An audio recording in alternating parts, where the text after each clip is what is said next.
Okay.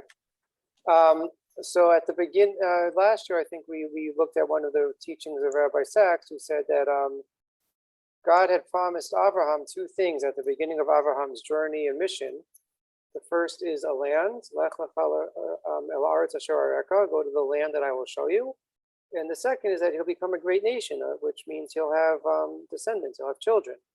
And so Rabbi Sachs wrote that perhaps the Torah goes into such great detail about the purchase of Marat HaMachpelah and the search for a wife for Yitzchak to emphasize that at this point in his life, Abraham was lacking both things that he had been promised. He had been promised land, and yet here he is, his wife has just died, and he has to enter into intense real estate negotiations with Ephron and Bnei Chet in order to acquire a burial plot, a place for Sarah to be buried.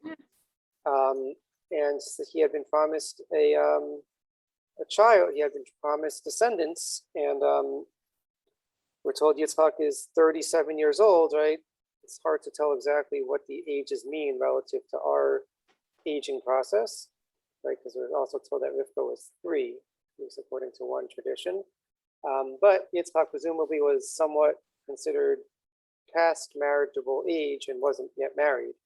And so the search to find a wife for him becomes central for the second piece of the promise that God had made to Abraham. And that's also perhaps why the Torah goes into such great detail.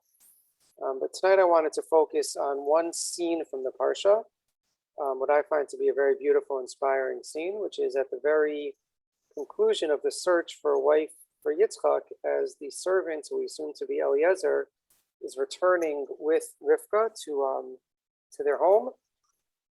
Yitzchak is out, we're told, in the field, unclear exactly what he's doing in the field, perhaps looking to see if anyone is coming home, right? If you go to, what is it called, by the ocean, the balcony where wives would stand and look for their returning husbands. It's called a widow's walk. A widow's walk. Yeah. So maybe this is some flip version of a widow's walk. Yitzchak being out in the field looking to see if the caravan with camels is returning. I don't know, but it's a very powerful scene. So we're in source number 1. Yitzchak bami bo be'er lachai ro'i v'yoshev be'eretz hanegev. Yitzchak had just come from be'er lachai ro'i, and he was now in the Negev, in the south. Vayetze Yitzchak lasuach basadeh lifnot erev. Vayisa inav vayar v'hineg ma'im ba'im. Yitzchak went out to, we translate it typically as meditate in the fields towards evening time. He lifts his eyes and he sees camels are coming.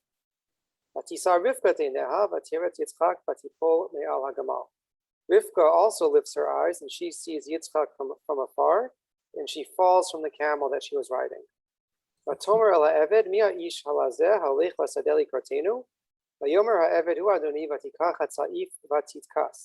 She says to the servant, "Who's this man who's walking in the field towards us?"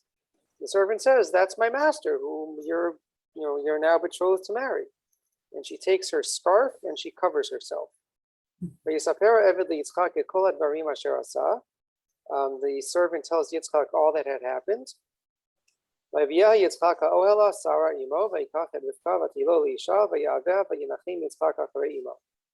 Yitzchak brings her into the tent of Sarah, his mother, and he marries Rivka and she becomes his wife. And he loved her and he was comforted after his mother.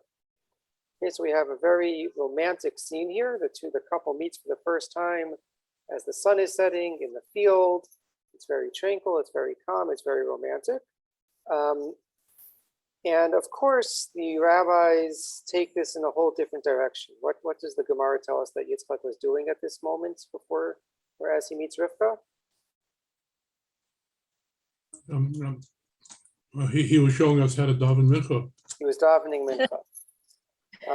And so it's interesting as we're going to delve into the Yitzchak's davening of Mincha, as the rabbis tell us, to keep in mind what the Torah tells us, quoting from the Gemara. This is based on a Gemara in Brachot on Daf Vav. What the Torah tells us, she'yagia zman tfilat mincha yitpalel ume'od tzarich lizaher ba. You have to be very, very careful and diligent when it comes to davening Mincha. The Amar Rabbi Chelbo, Amar Rabbi Huna, le'olam yizaher adam b'tfilat hamincha, shari lo ne'ena Eliyahu ela b'tfilat hamincha. As Rabbi Huna says, a person should always be careful when it comes to I have no mincha. idea. This is launch now. There they are, right now.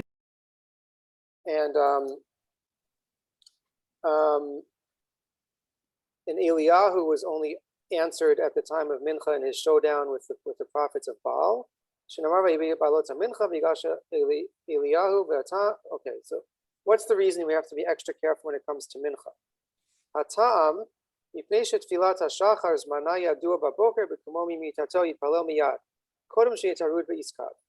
it comes to Shacharis, that's obvious.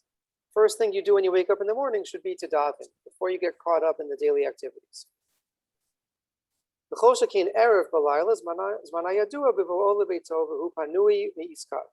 same is true at evening time when you're downtime. You have nothing else going on. The workday is finished. You've come home. There's nothing else to do before you sit down on the couch and turn on the TV or however one would relax at whatever point in history. You should make a point to daven then also. But Shal Mincha Shiva Emsa Hayom Ocha Hu Tarud Beiskav Sarich Lasumota Elibo Lifnot Mikol Iskav Litpalel Ota. But when it comes to Mincha, you're in the middle of the day. Business is going on around you. You're out in the field. You're farming. You're shopping. You're doing errands. You're going to the doctor. It's very easy to get caught up in everything else and forget about Mincha.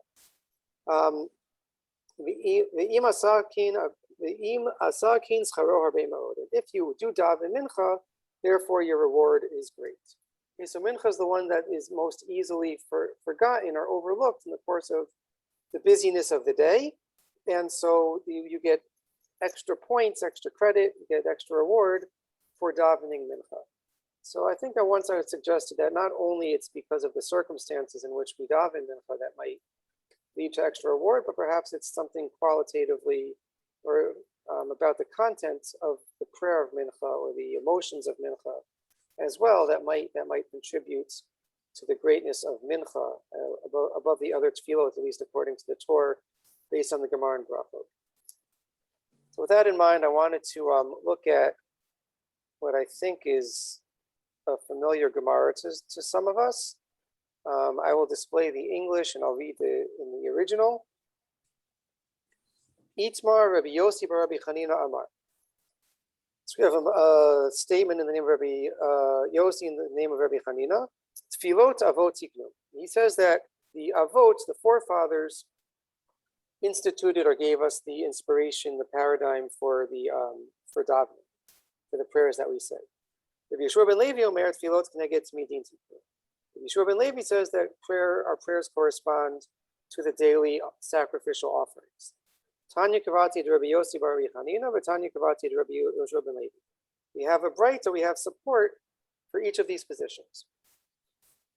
Tanya Kavati to Rabbi Yossi bar Rabbi Chanina. So what is the support? What's the text that supports Rabbi Yossi bar Rabbi Chanina? Avam tikein tfilat shachari chenemar vayashkim avaham baboker el makom asher amad sham ve'ein amida el tfilah. So we know that Avraham instituted shacharit, as it says, Avraham arose in the morning to the place where he had stood. And this verb, amidah, amad, refers to tefillah, to davening, to prayer. Shene'emar, as it says, vayamod Pinchas vayipalel. Pinchas stood and he davened, that same word, that same verb. Yitzchak tikein tfilat mincha. Yitzchak instituted mincha, the afternoon prayer. Shene'emar. Vayetze Yitzchak vasuach vasadeh lifnot erev, the pasuk that we just saw from our parsha. Yitzchak went to meditate in the field towards evening time. Ein sicha el tefillah shene'amar tefillah le'aniki atov lifnei Hashem yishpoch sicho. He says in Tehillim, prayer for the poor person, he will wrap himself in it and will pour out his conversation or his meditation, his sicha before God. Yaakov tikin tefillat arvit shene'amar v'ifkav ha'makom vayal en sham. Yaakov institutes marv, as it says he encounters the place and he rested there. Ein pigia el tefillah, and this verb pigia, paga, also refers to prayer. Okay, and then it goes on and it gives us the brighta that shows support for the position of Rabbi Yeshua ben Levi, that it's corresponding to the sacrifices. Why did they say that the morning prayer goes until you have until noon to say it? Because the morning prayer in the temple could be offered until noon. If Yehuda Omer Tamid ad arba sha'ot, shari tamid shel shachar karev alech ad arba sha'ot. Rabbi Yehuda says that you have only until 4 hours in the day to say shacharit, because that was the time limit you had for the daily morning offering. Why do you have until evening to say mincha? Sharvei tamid shel ben arbaim karev alech ad ha'erev, because the afternoon sacrifice went until evening. If Yehuda Omer ad plag mincha, sharvei tamid shel ben arbaim karev alech ad plag mincha. Rabbi Yehuda says you can hear us? Yeah, we're on my iPad. Yeah, I Okay. got in. Okay, great. Welcome back. Thank you. Thank you. Rabbi Yehuda says for mincha you have until plag mincha, until halfway point in the afternoon, because that was the time limit for the evening sacrifice. Yes, we have supports for both positions, and the Gemara actually concludes that we kind of follow both of them in one way or another. That the original inspiration to pray in the morning, evening, afternoon, and evening comes from the Avot, but the exact times, the exact details we get from the sacrifices. Everyone with me so far? Okay, this should be sort of review up until this point. Our parsha is the locus for the Mincha prayer, according to the position that says that the prayers correspond to the Avot, were instituted by the patriarchs, and Yitzchak is therefore the inspiration for Mincha. So now we're going to pick up Rabbi Sachs in source number 4.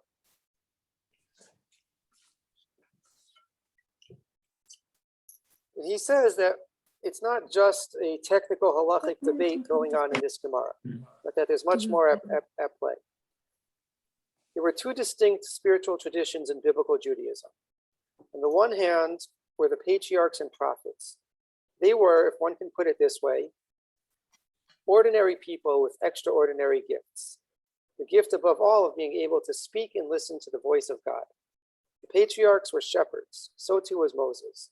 They wore no robes of office. They lived far from cities of their time. Alone, away from the noise of urban civilization, they heard and heeded God's word. They prayed as the situation demanded. No two prayers were the same. They spoke from the depths of their being to the one who is the depth of all being. That is patriarchal and prophetic prayer. There was another type of religious personality, the priest. He did have special robes of office. He was a holy man, set apart from others. This is the root meaning of kadosh, holy in Judaism. For him, avodah, divine service, primarily meant the offering of a sacrifice. Everything about the sacrifices was subject to detailed prescriptive rules. The tamidim, or regular sacrifices, had their own time, their own place, their own precisely defined ritual, never varying, always the same. Spontaneity, essential to the prophet, is disastrous for the priest. Aaron's two sons, Nadav and Avihu, seized by the mood of the moment, made their own offering at the inauguration of the sanctuary and died as a result. If the prophet represents the now of the religious life, the priest represents eternity. They speak to different aspects of the soul and different needs of society. Without spontaneity, the spirit withers. Without structure, it lapses into chaos. Without prophets, the faith of Israel would have grown old. Without priests, it would never have been able to become the code of a nation. The question at issue between Rabbi Yossi, son of Rabbi Chanina, and Rabbi Yeshua, son of Levi, was therefore, to which of these traditions did prayer belong? To the patriarchs or the priests? To supplication or sacrifice? To the personal dialogue of the soul or the collective worship of the nation? Okay, so whether we say that our prayers were instituted by the Avot, by the patriarchs, or by the Tamidim, by the sacrifices, he says, is a great philosophical debate over what is the nature of prayer. When we pray daily, are we invoking the prayer of the prophets, of the patriarchs, the spontaneous, in the moment, personal prayer, or are we evoking the prayer of sacrifices, of ritualized structure, right? This is a very known, often discussed dichotomy, right? Keva or kavanah is how some people often phrase it. So Rabbi Sachs says that this debate is actually is what's going on in the Gemara that we just saw. Then he adds an interesting points to our practice. One of the most remarkable and little noted facts about Judaism is that to this day, we maintain both practices because we say each Amidah twice, once privately and silently as individuals, then a second time publicly and collectively as a community, the Chazarat Hashatz. The silent prayer belongs to the world of Abraham, Isaac, and Jacob, Rachel, and Hannah. It is private, personal, and can include, within certain halachic parameters, individualized requests. The reader's repetition follows the logic of the sacrifices, which is why there is no repetition in the case of Marav, the evening prayer service, because there was no nighttime sacrifice in the temple. We thus preserve both the patriarchal and priestly traditions. Okay, so a very beautiful way of conceptualizing one of the ongoing debates and struggles that people have with prayer is how to find meaning in prayer. Should prayer be personally meaningful? Should it be only about communal needs and supplicating and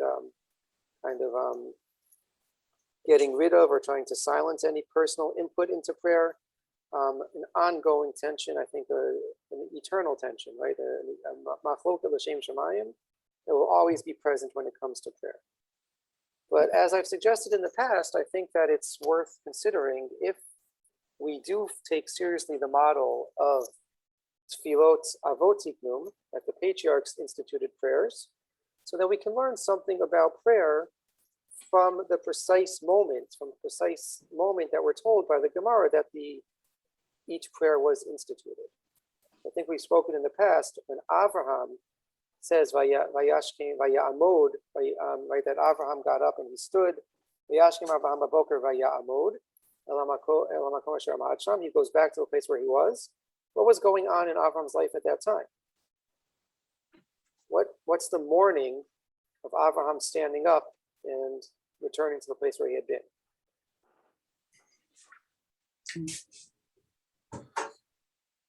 It immediately follows his negotiations on behalf of the cities of Sodom and Gomorrah. So you recall, right? This was last week's parsha.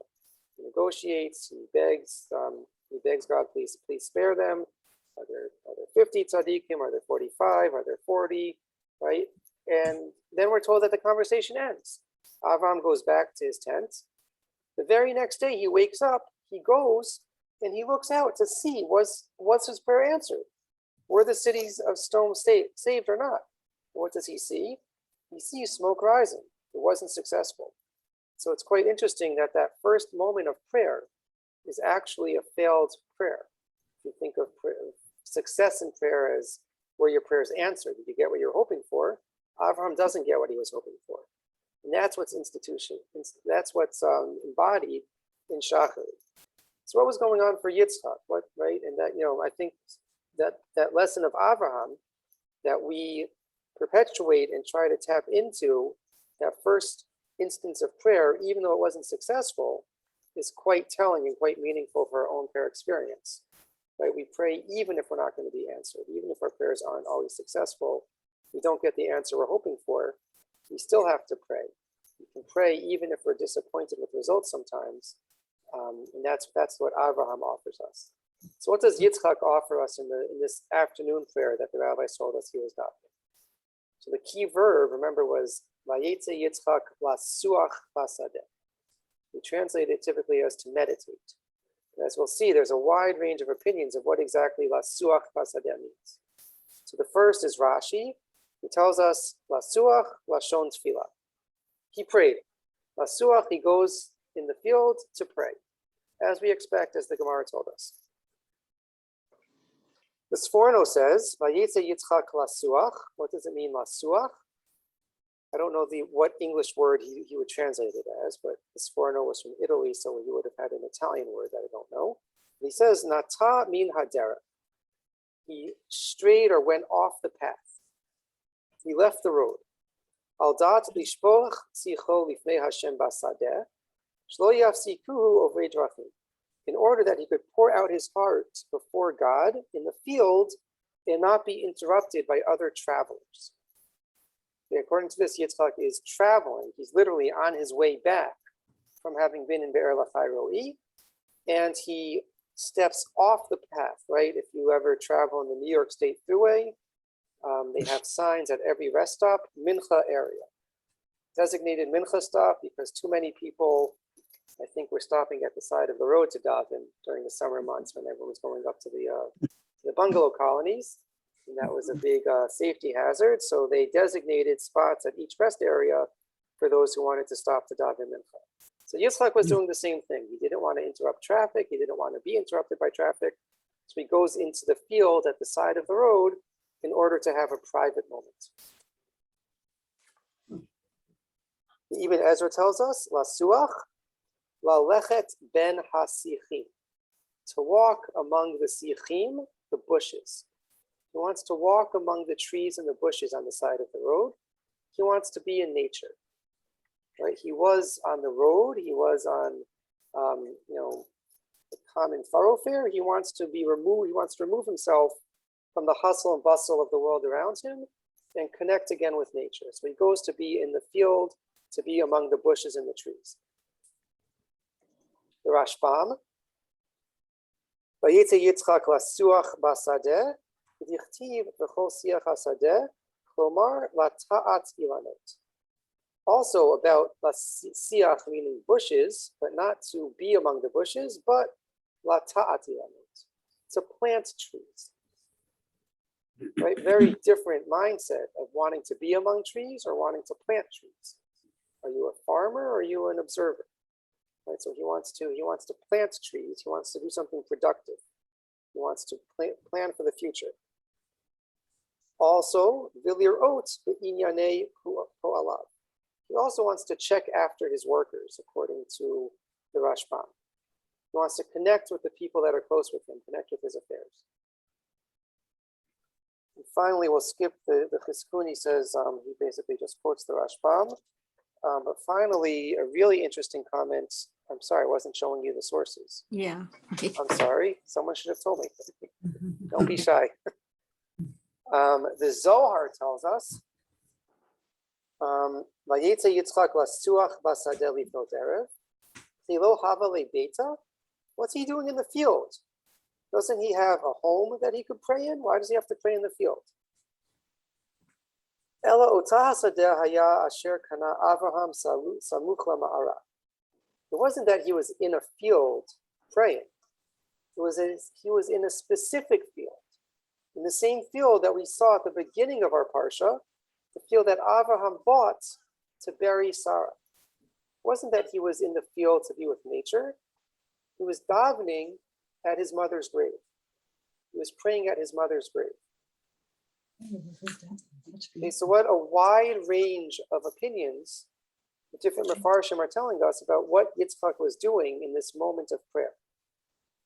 What is the prayer? What was the energy? What was the emotion, the mindset of Yitzchak as he utters the first instance of Mincha, or the prototype for Mincha for the afternoon prayer? We have a wide range of options open to us. Did he want to remove himself from the world around him, go to a place where he wouldn't be disturbed, seek some seclusion? That certainly is something that we seek out when we pray, right? That we want to be able to focus, to be alone, to not be bothered by anything else going on around us. Was he going to connect with nature? Certainly there are many people who find davening in nature to be quite inspiring. Right? There were even those who were a little sad when we stopped davening in the back. Well, I don't know if anyone's sad about that. But there were those who appreciated, at least at certain moments, the year of davening outside in the backyard, that it did allow us to be more connected to the world around us, to join, right, when the birds would join in the singing, when we could see a beautiful sunset. There's something very powerful and very beautiful about praying and being inspired by nature in our prayers. Right? Perhaps, is our prayer, was Yitzchak's prayer about planting for the future? Planting trees we know is planning for the future, thinking about others, thinking of the world around us. wanting to be productive. In the book talk that we had Sunday evening, one of the interesting pieces that we spoke about was the emphasis that the author put on writing handwritten thank you notes. What he said was that he felt that he was giving something of permanence and value, creating something to enter into the world. Maybe that's what Yitzchak was seeking in his prayer, to plant a tree, to plant a vegetable, to plant a bush, in order to feel productive, that he was contributing to the world around him. In our prayer, we want to connect with people that are close to us. We want to connect with community. That might be what Yitzchak was seeking out when he wanted to check in on his workers. He wanted to have conversation, as we often translate the word vasuach tzlicha. Or does our prayers connect us to our history, to our past? We go to the graves of our loved ones in order to pray, in order to connect with them and to feel that connection, to feel, when we feel that sense of loss, sometimes prayer might bring us that comfort that we're seeking. And so the possibilities are endless, right? We have this wide range of explanations and interpretations of what might have been going on in Yitzchak's head as he was davening this first Mincha prayer. Anyone have any thoughts on any of these? Any one thing jump out at you? Any explanation of prayer that works or doesn't work for you? Well, no. Are we talking about Reb Nachman right now? We haven't yet. Okay. Would you like to? We'll get there in a second, Gary. I would like to concentrate on the shorish, on the siach. If siach is the shorish, I mean, okay. Rav Hirsch suggests it means growing and developing. And that seems to fit a wide range of the items that we've talked about already. Yeah. Being in nature in order to be involved in something that's growing and developing. Meditation, which we haven't really addressed directly, but meditation is an opportunity to grow and develop because one is trying to still one's own voice and listen to what Hashem is telling us to do next. Okay. Certainly the word for speaking, which they give as the shorish as sachach with two chets, could be derived off of this too. It can be an opportunity to grow and develop because we are listening to the words while we are praying them. And there's an internal process that is catalyzed by that. I don't know. I was just thinking that it's a wide range. Let's see, I haven't gotten them all in there. What else? It physically had gone out there just in order to be in a place where he could be quiet out in the field, I guess, away from other things. Related to it is something like heightening attention. So deliberating, things like that. They're all related to that root metaphor of growing and developing. Interesting. Growing and developing. I like that. Certainly, I think that should, I hope that is the goal for all of us as we enter into prayer. That prayer should be something that propels us to growth and development in all areas of our life. So yeah, that's a really nice articulation of it. Thank you. In keeping with his personality, Abraham's prayer is on behalf of others. It's other directed. Yeah. Yitzchak's prayer doesn't seem to be other directed, though. He's separated himself, but Yitzchak had a totally different inner directed kind of personality. And it's more amorphous. What is he praying for? On behalf of what? On behalf of whom? So it's not clear. Right. And we also, I'm sure we pointed this out in previous years, but this is the first time we see Yitzchak since the Akedah. So he's perhaps, another Suffering from explanation for this prayer. PTSD. Yeah, but might be his a hope, a prayer of recovery, of making sense of that traumatic experience, Right. which was another important element of prayer.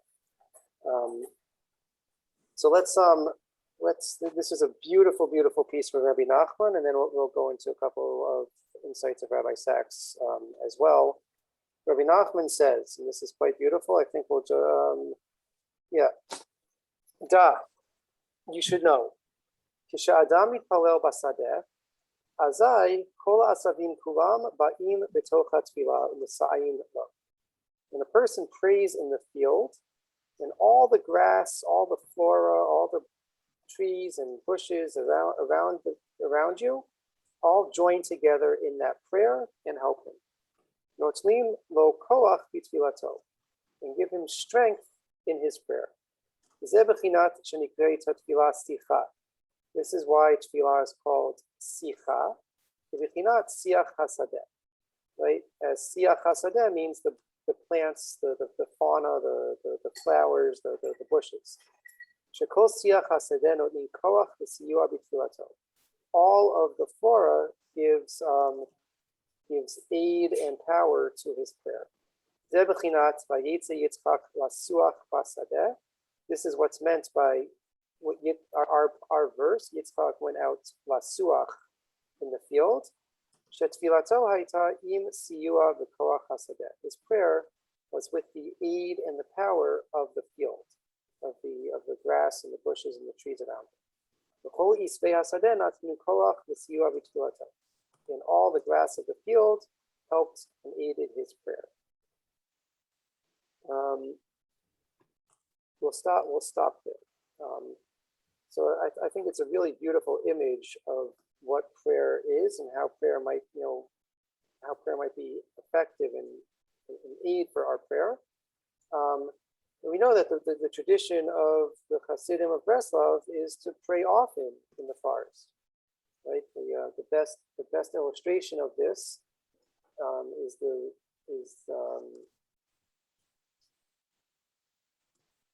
blanking on what the movie is. Ushpizin. Ushpizin. Yeah, Ushpizin, where we see both the husband and the wife at different times in the movie go out into the forest in Jerusalem and having conversations with God, right, addressing him as Abba, his father, and having personal conversations with God. And so this is very much, that this is the basis for it. This is where that comes from, is to go out and pray in nature. And by doing so, right, I think it could be read in a few different ways. It could be read as sort of like we imagine angels or other out of this world bodies and power escorting or helping our prayers come closer to God, or it could be the inspiration of the being in nature adds to the quality of our prayer, and that's the way in which it helps us. Gary, did you want to say something about this? Yes, this makes me feel uncomfortable. This is getting fairly close to pantheism, I feel. Okay. And they're getting the grass to help you to pray along with you. Yeah, so there's it's almost cartoonish, and how is grass that much different than the image of a saint? Yeah, it's certainly not. It's certainly a topic in Jewish thought that is quite controversial, and there are those who forbid in our prayers any reference to angels. Perhaps the best example of that would be the Slichos. Right, towards the end of Slichos every day we say there's the Machnise Rachamim. There's a beautiful tune. So Chazanim love it. There's beautiful Chazanish renditions of Machnise Rachamim, but there are those who say that this that passage should be cut out of the Slicho prayers because it literally is saying angels bring our prayers closer to God. I mean, angels are one thing, but grass is quite another. Yeah. So it's certainly even more problematic in that regard, if that's how you understand it. There certainly are those who understand it along the lines of it helps you in that it gives you inspiration. Rabbi Nachman elsewhere has a famous saying, Dalacha, that each blade of grass has its own unique Right. song to offer to God. Right. There is a song to that, a fairly recent, well, maybe not fairly recent, to that tune. And the idea of it is the grass bending and swaying in the Mhm. wind is like somebody davening, and they're moving back and forth also. So, and it's not that the grass is, I don't know, maybe these inanimate thing, or not inanimate, these non-sentient things are also sort of acknowledging their, I don't know what, their subservience to God. Right. I mean, Is it- it's worth spending another session on this important question. Is it certainly- improper? I mean, even granting that grass prays it in its own way, I don't think, I mean, it's quite another thing, to have them ally to our prayers. Yeah, I hear it. Go Is ahead, it, Alex. is it, Just can you hear me? Yeah, we hear you. Okay, is it improper to feel absorbed in nature? Nature was created by Hashem, and so is it improper while praying to feel absorbed when you're outside in nature? So Rabbi Nachman would say certainly it's not improper, and it's proper and advised, and even maybe the only way to properly and authentically pray. Others would say that we certainly can and should appreciate nature, but maybe not during davening, right? There's certainly a model of prayer that says that we should isolate ourselves from the rest of the world and, close ourselves in and be focused 1000% on standing before God, saying the words of the tefillah. And if you need some artificial inspiration, like being in nature, that might be a cheapening of the prayer experience. There's no clear answer here, meaning there's very strong opinions on both sides of this question within the Jewish tradition. And it's, so I wouldn't say it's improper, but there are those who would say it's not the right way to pray, and those who would say it's the best and perhaps only way to pray. So it's an ongoing debate. I would think that somebody that thinks it is improper, then they would find it extremely difficult to pray when they're outside in nature. Yeah. Part of nature is air, Well, there are those people who only pray in a shul, who only pray indoors. Not during. Yeah, not during COVID. Well, even during COVID, there's some people like that, unfortunately. Okay, it's a really, really important question and topic, and we will make time to come back to it, I promise. But I want to be sure to get in some insights from Rabbi Sachs, because we're observing his Yarzheit tonight. So this is from that same essay we quoted from earlier, and he goes on and he begins this section with by quoting his predecessor as the chief rabbi, Lord Jacobovitz, used to point out that the position of the sun at the various stages of the day mirrored that of the patriarchs themselves. In the morning, the sun is in the east, and Abraham began his life in the east in Ur Kasdim, Mesopotamia. In the early afternoon, the sun is overhead in the middle of the sky, reminding us of Yitzchak, who spent his entire life within the land of Canaan, later to become Israel. In the evening, the sun is in the west, as was Jacob, who ended his life in the west in exile in Egypt. I would think of Egypt more as south than as west, but okay. The characteristic mood of the different times of day is also reflected in the lives of the three patriarchs. Abraham is mourning, the dawn of a new faith. It's he who broke his father's idols, recognizing the inner contradictions of polytheism and paganism. His religious career began with a journey away from home, birthplace in his father's house, to a new and unknown destination. Abraham represents beginning a new chapter in the religious history of mankind. Yitzchak is afternoon. There's nothing spectacular about the afternoon. There's no qualitative change from dark to light or day to night. Instead, there's a slow transition, an almost imperceptible shift. Isaac is the bridge between day and night, between Abraham and Jacob, two lives fraught with drama.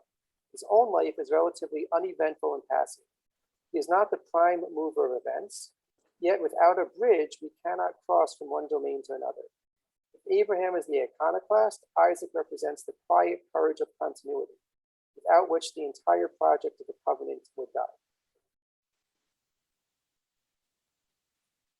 I thought that this image and idea of Yitzchak connects nicely with another major theme in Rabbi Sax's writing. He touched on many themes, but one of, I think, his overarching emphases was on Jewish continuity and Jewish identity. And to that extent, he wrote a lot about Jewish family, about Jewish identity, about Jewish community. And so there's one quote here. There was actually, there's a beautiful website put up to commemorate, to give sources for studying for Rabbi Sax's Yarzheit. I'll put it in the chat in a moment. And they divided his writings, his teachings, into 5 major themes. And those themes are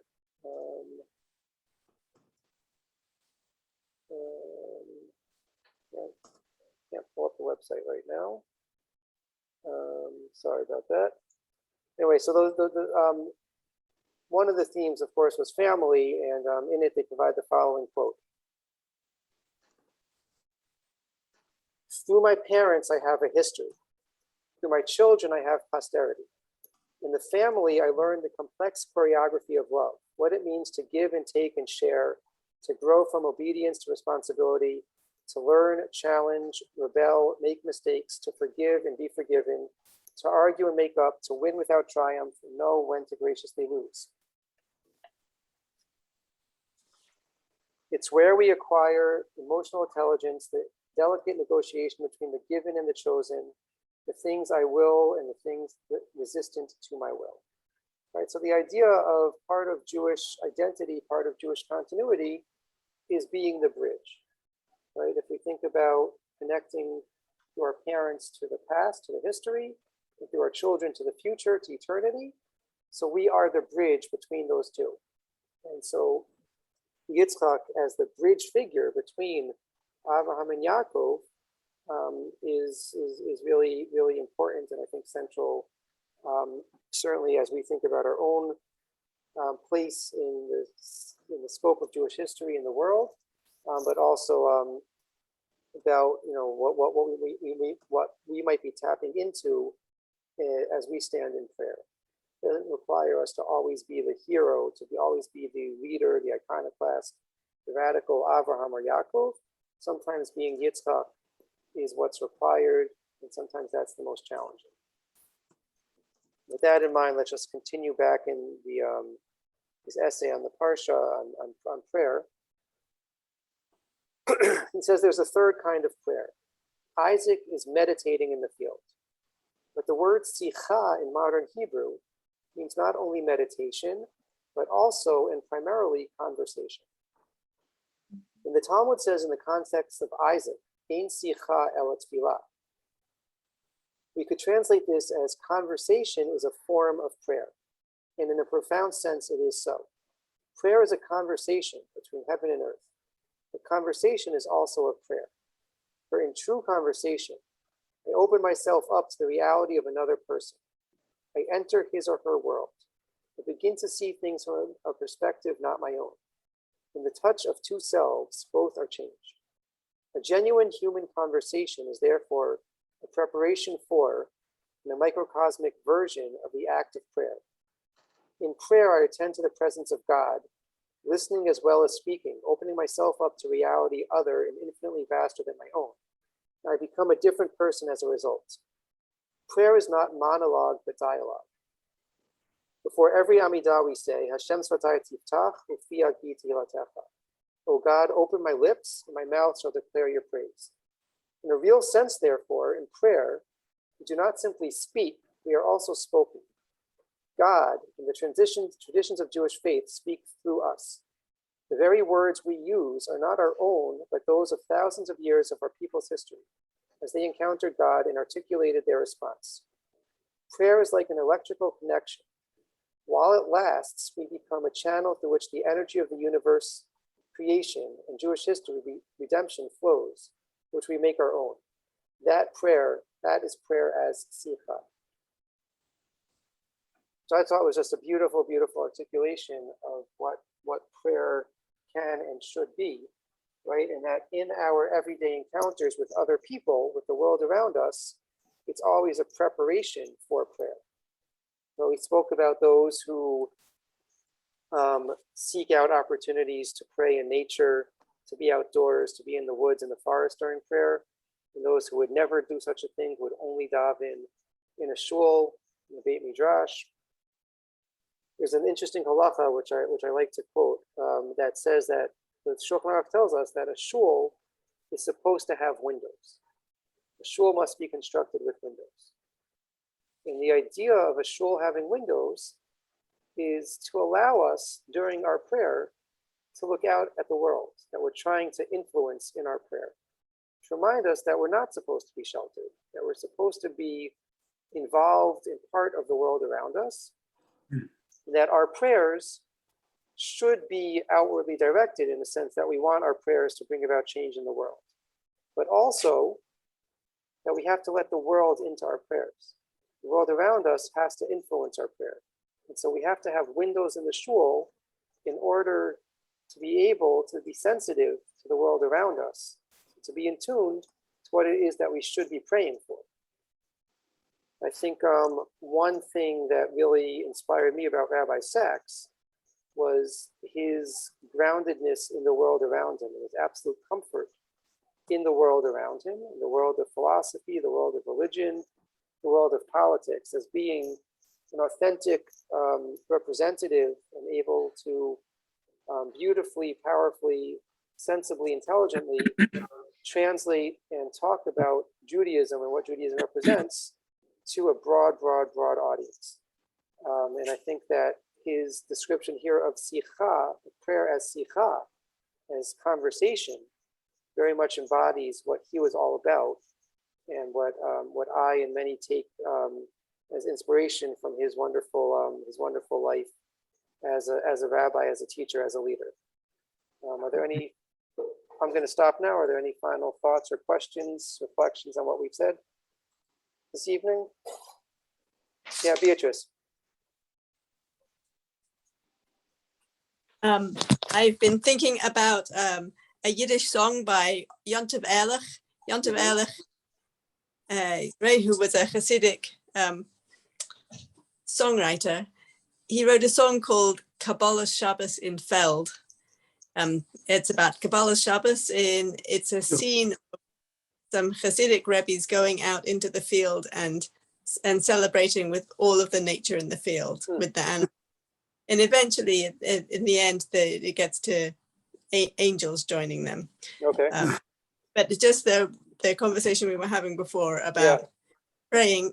That song is about exactly that, about the power of praying outside. Oh, beautiful. Thank you. You have to share that poem with us. I watched a marvelous 1 hour lecture on St. Petersburg, the Jews of St. Petersburg today. It was the Baltimore Zionist district. And it was incredible. The woman who narrated the whole thing didn't know that she didn't know what a Jew was until she was about 5 years old. And it's so illuminating as to what went on in Russia over the years. I recommend it. If anybody wants to have a link to it, just email me. Thank you. Okay, thanks. There are also Hasidic stories where the Rebbe told the people of the town to go out to the forest to dance, to pray, to whatever. And meantime, the the peasants in the area had decided to cause a pogrom then, but because they couldn't find the Jews, nobody died. So there is that. That's Okay. like extra pot when you turn around. right? That's right. All right, I just put a link to the website, Communities in Conversation, which was put out by Rabbi Sachs's office. I'm not sure, there's a I'm sorry? foundation, the Rabbi Sachs Legacy Trust, which highlights, has links to writings on his, that they identify 5 major themes in his writing as community, family, Israel, Jewish identity, religion, and science. You can find links to quotes and lessons and all of those topics with great compilations of his writings on those topics. As I said last year, we'll continue to say Rabbi Sachs really was a unique voice and someone that truly inspired me. And I'm sure that we will continue to learn and benefit from his beautiful writings and articulation of Judaism for many, many, many years and generations to come. Yehi Zichro Baruch, may his memory be for a blessing. May we continue to be inspired and to learn and grow from his wonderful teachings. Laila Tov. And, Um, and thank you, Rabbi. Yes, you Okay. call Thank you. tribute. Good night. Erev Tov. Good to fall.